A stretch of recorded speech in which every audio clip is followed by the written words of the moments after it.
కామారెడ్డి జిల్లా బాన్సువాడ మండల కేంద్రం ఏఎన్బి ఫంక్షన్ హాల్లో బీఆర్ఎస్ బాన్సువాడ నియోజకవర్గ ఆత్మీయ కృతజ్ఞత సమ్మేళనం జరిగింది. ముఖ్య అతిథిగా ఎమ్మెల్యే పోచారం శ్రీనివాసరెడ్డి పాల్గొన్నారు. ప్రభుత్వం ఏర్పడ్డ వెంటనే రైతు బంధు 2 లక్షల రుణమాఫీ చేస్తామన్న ముఖ్యమంత్రి రేవంత్ రెడ్డి హామీ నిలబెట్టుకోలేకపోయారని, ఆ పార్టీ డొల్లతనం బయటపడిందన్నారు మాజీ స్పీకర్. అసెంబ్లీలో ఎక్కువ వయసున్న వ్యక్తి నేనే అని, వచ్చే స్థానిక ఎన్నికల్లో 100% గెలుస్తానని హామీ ఇచ్చారు.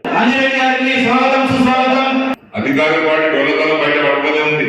మనం ఏం చేయాల్సిన అవసరం లేదు, వాళ్ళు దించాల్సిన అవసరం లేదు, పెట్టాల్సిన అవసరం లేదు. తెలిసిపోయింది. రైతు బంధు 15,000 అన్నారు, మళ్ళీ అదే మన వీటిలో 10,000 ఇస్తున్నాం. 2 లక్షల రుణమాఫీ ప్రస్తుత ముఖ్యమంత్రి గారు వీటిలో ఎన్నికల ప్రచార సభలో అర్జెంట్ గా 2 లక్షలు తీసుకోండి వల్ల నేను రాగానే తెల్లారి 2 లక్షలు మాఫీ చేస్తాను. ఆ 2 లక్షలు లేదు, 2 రూపాయలు లేదు.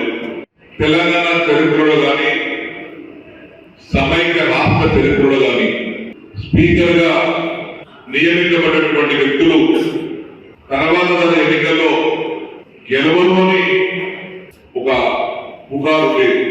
వాస్తవంగా శ్రీనివాసరావు స్పీకర్ గా ఆయన గెలవలేదు. 2018లో మధుసూదన్ జారీ ఆయన గెలవలేదు. కానీ బాన్సువాడ నియోజకవర్గ నా ఆత్మీయులైనటువంటి మీ అందరి కృషితో గ్రామ స్థాయి నుంచి నియోజకవర్గ స్థాయి వరకు రాత్రి పగలు కష్టపడి మీ కృషి వల్ల చరిత్ర తిరిగి రాసినటువంటి